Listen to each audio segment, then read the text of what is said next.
Hello dear student, welcome to Har Ghar Pathshala, Biology, Class 11th, Chapter 3, Plant Kingdom, and today's topic is Algae. I am Manisha Verma, Lecturer Biology, GMSSS, ANI. तो बच्चों बात करते हैं आज के सब topics कौन कौन से हम आज कवर करने वाले हैं इसमें। तो फर्स्ट है general characters of algae, classification of algae.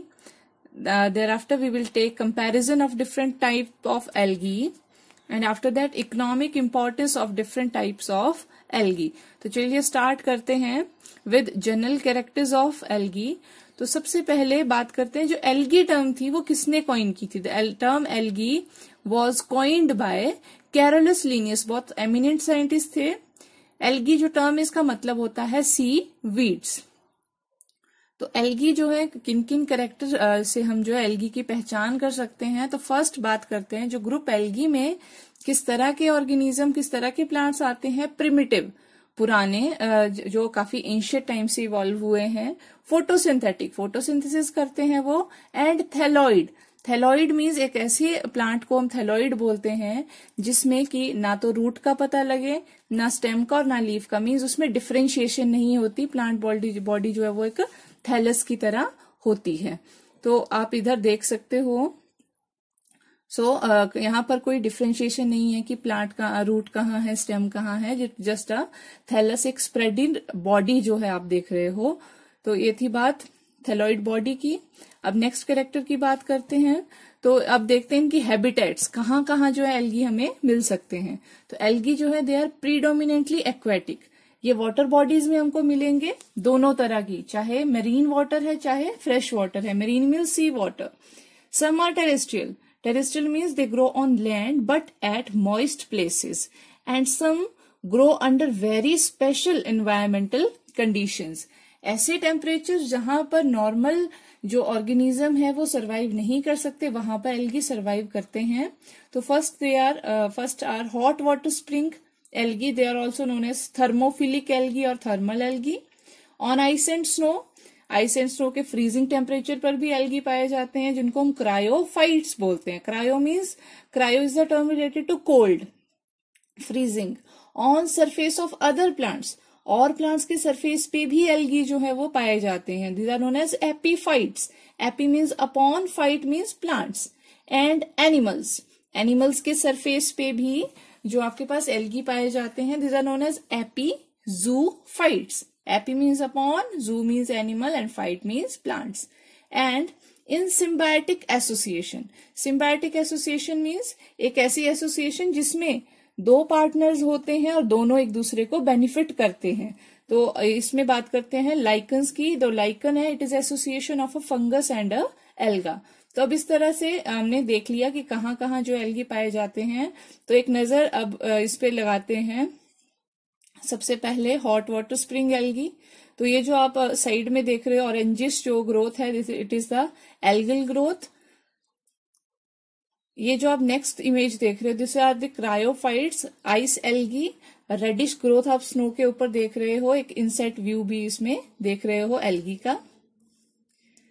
Next this is the epiphytic algae, plants के ऊपर ग्रो करने वाली algae.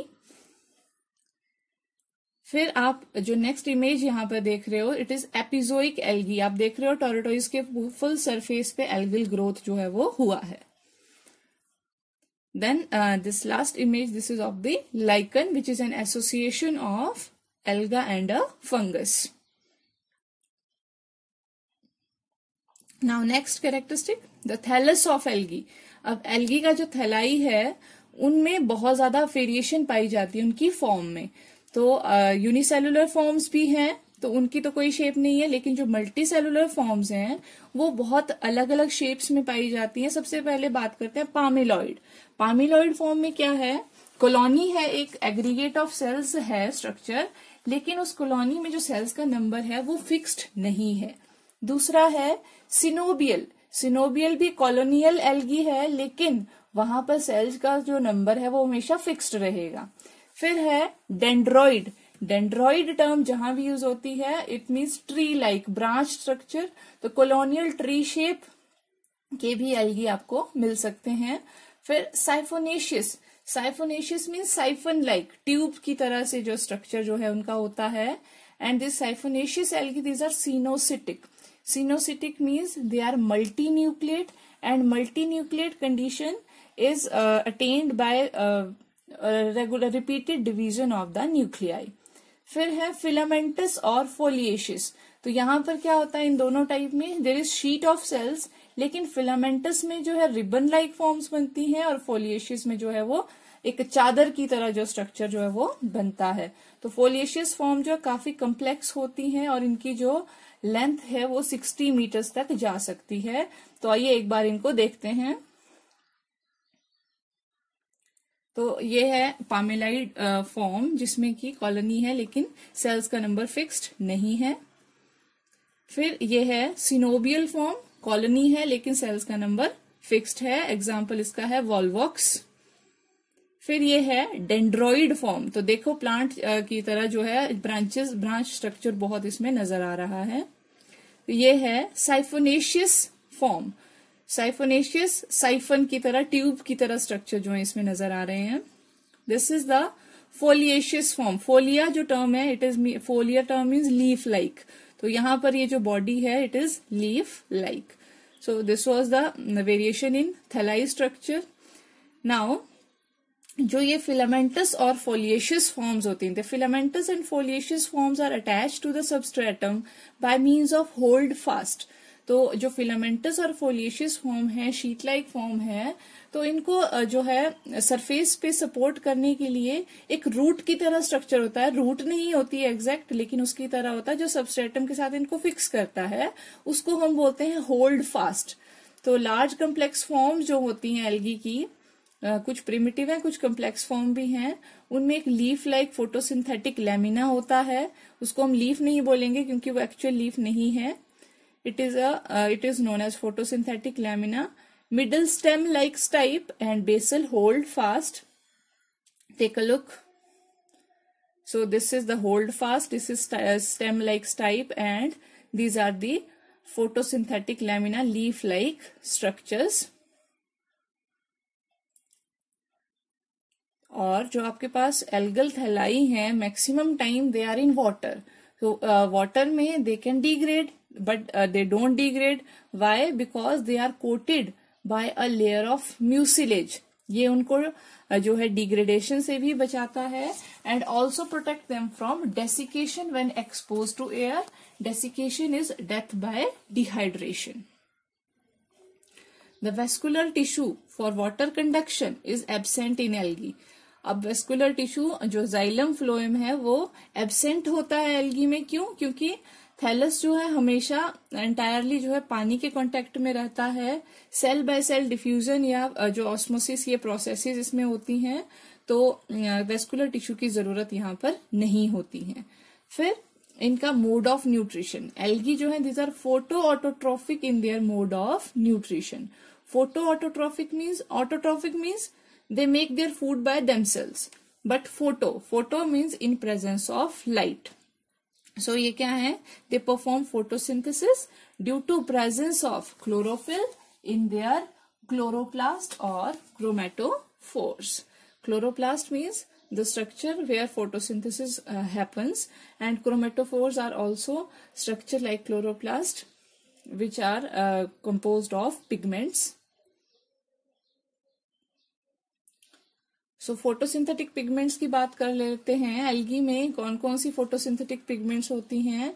Present in algae are chlorophyll a, carotenoids and ज़ैंथोफिल्स.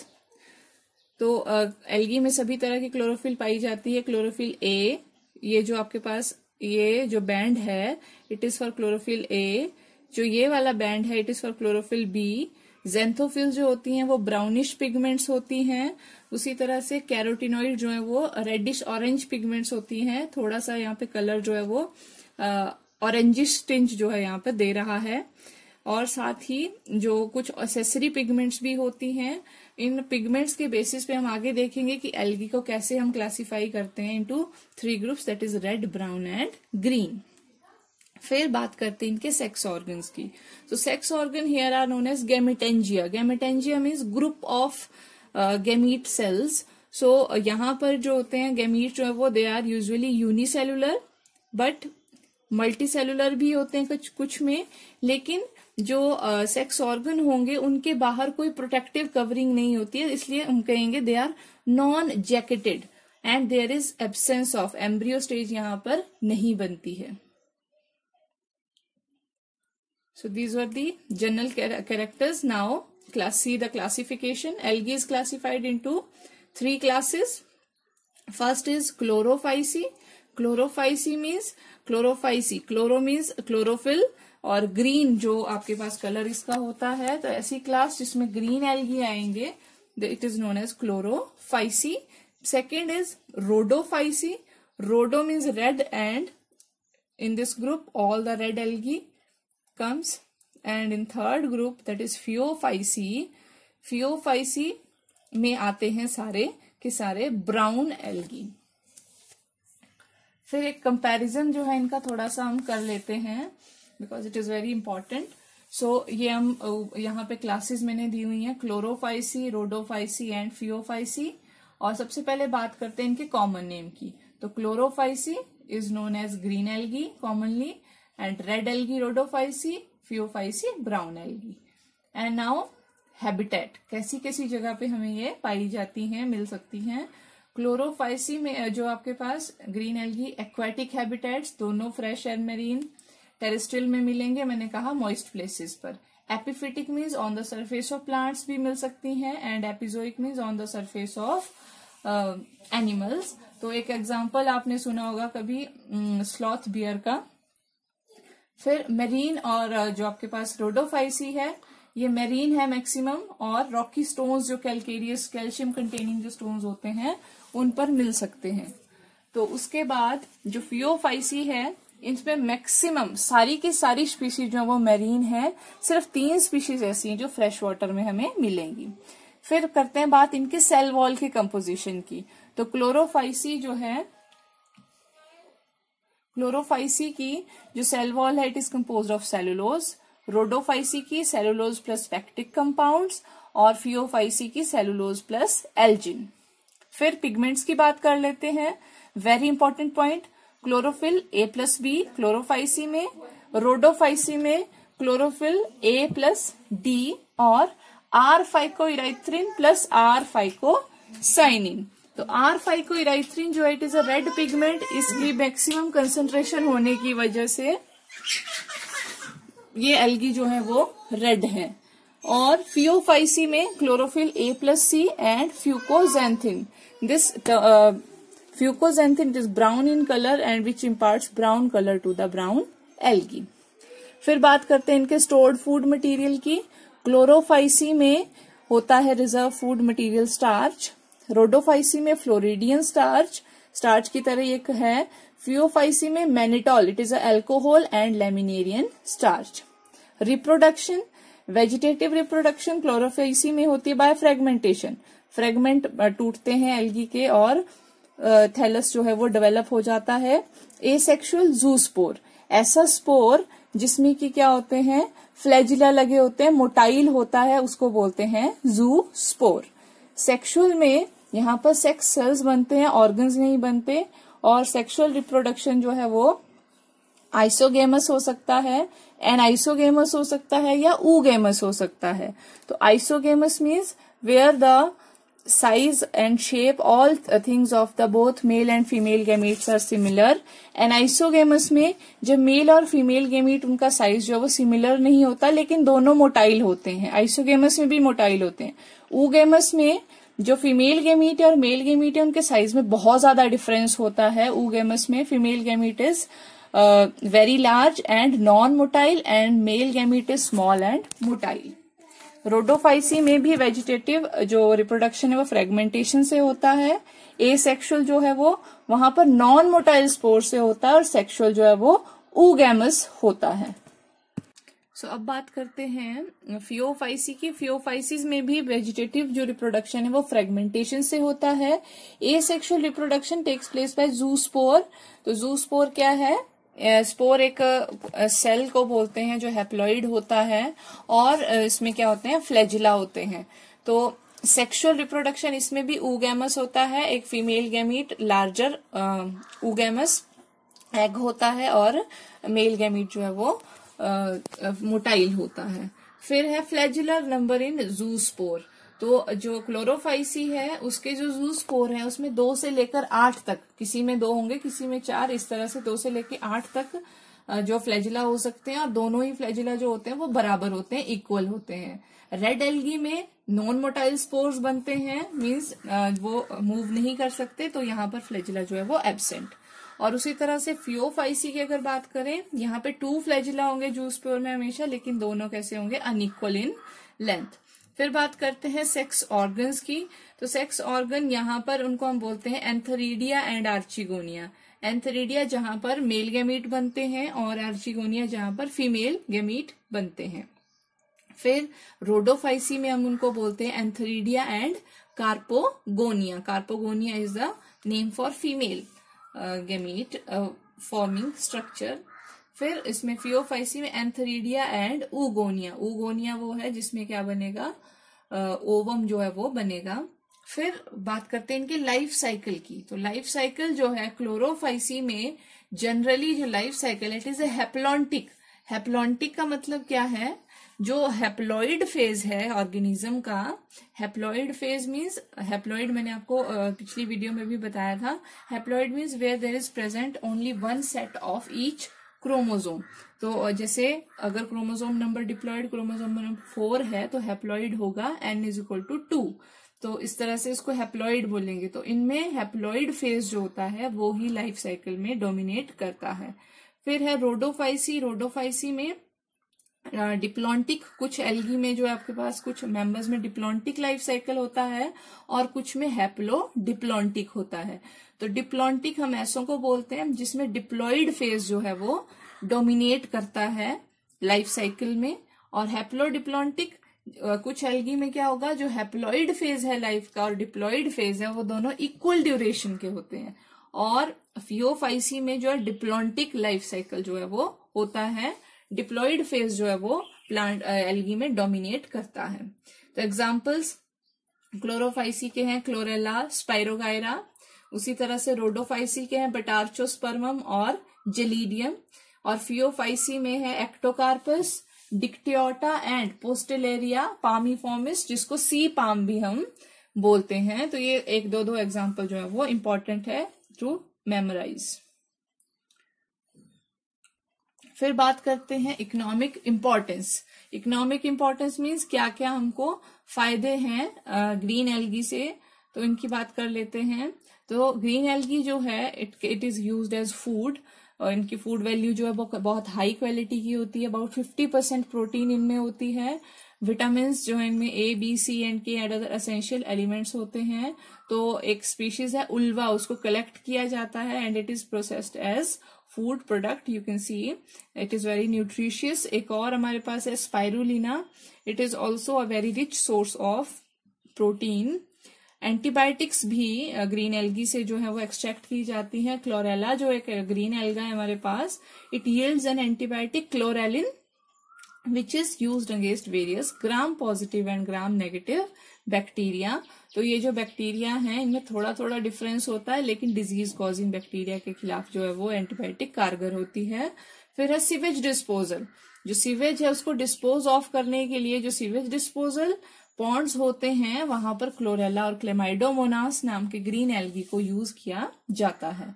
फिर इन स्पेस रिसर्च, ये सबसे इंपॉर्टेंट जो हमारे पास जो स्पेस क्राफ्ट्स होते हैं, एस्ट्रोनॉट्स जो होते हैं वो अपने स्पेस क्राफ्ट में हमेशा क्लोरेला या स्पाइरुलिना जो इस तरह के जो ग्रीन एल्गी हैं ये एक चैम्बर में उगा के रखते हैं। ये क्या करते हैं, फूड भी प्रोवाइड करते हैं, प्रोटीन प्रोवाइड करते हैं इन एस्ट्रोनॉट्स को, और साथ ही साथ जो ऑक्सीजन भी प्रोवाइड करते हैं ड्यूरिंग स्पेस फ्लाइट ट्रिप्स। तो this was economic importance of green algae.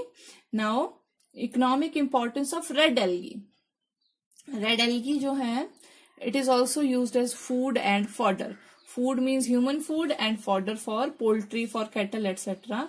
तो सबसे पहले बात करते हैं Rhodymenia. Rhodymenia, this is the Rhodymenia is used as a fodder in France Porphyra tenera is cultivated in Japan in shallow seas with rice, और इसको वहां पे जो है राइस के साथ खाया जाता है। फिर बात करते हैं फाइकोकोलॉइड्स। तो ये कुछ केमिकल्स हैं जो एल्गी से एक्सट्रैक्ट किए जाते हैं। तो कुछ जो मेरे पास बहुत इंपॉर्टेंट वंस उनको मैंने यहाँ डिस्कस किया है। First is agar carrageenan, it is obtained from Gelidium, so this is Gelidium. And Gracilaria and Ceramium, ये जो आपके पास 2-3 टाइप के एल्गी हैं जिनसे ये केमिकल्स एक्सट्रैक्ट किए जाते हैं।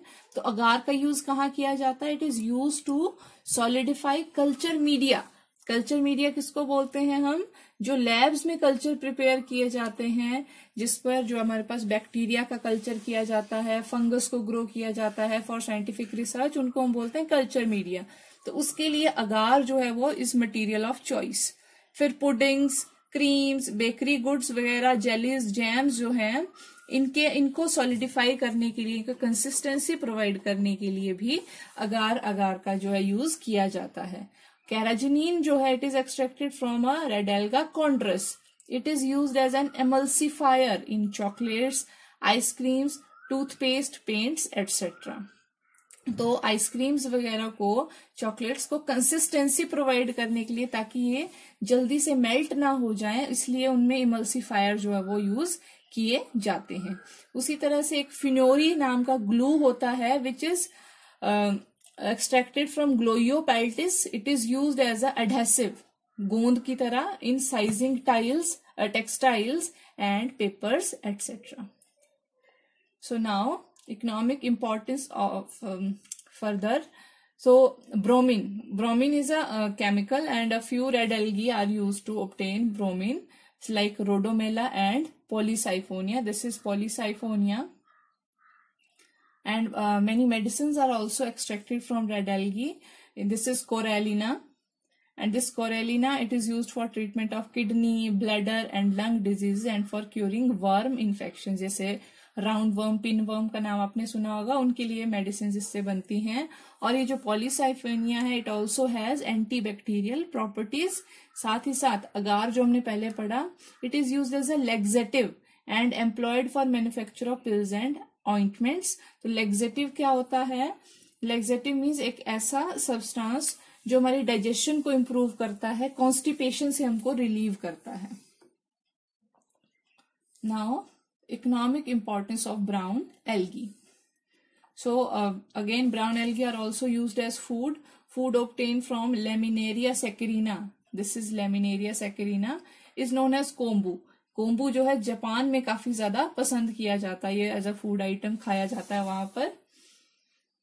फिर जो आपके पास ब्राउन एल्गी, इनसे केमिकल एक्सट्रैक्ट किया जाता है alginic acid. It is a phycocolloid extracted from giant brown algae और कैल्प्स जिनको बोलते हैं, Laminaria, Fucus, Macrocystis etcetera.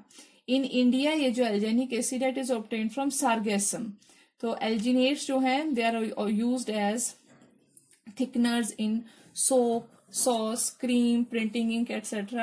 Again, it is also used as emulsifier, stabilizers in ice cream polish, emulsion paints and gelling agents. Gelling agents जैसे jams और jellies जो होती हैं उनमें जो है हमारे पास डाला जाता है। It is also used in sizing textiles, flame-proof plastics, security glasses and for binding panel boards. फिर बात करते हैं, देयर ऑल्सो बायोफाउलर्स। बायोफाउलर्स का मतलब क्या है? They are very giant and pose a problem for sailing ships and divers. तो ये जो आप देख रहे हो, दिस इज सार्गेसम। सार्गेसम की बहुत प्रोफ्यूज ग्रोथ होती है, बहुत बड़े बड़े जाल से इसके जो है समंदर में बन जाते हैं।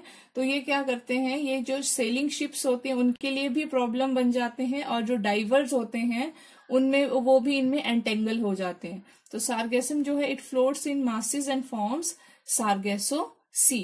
So that is economic importance of brown algae. I hope now algae is clear to you. Thanks.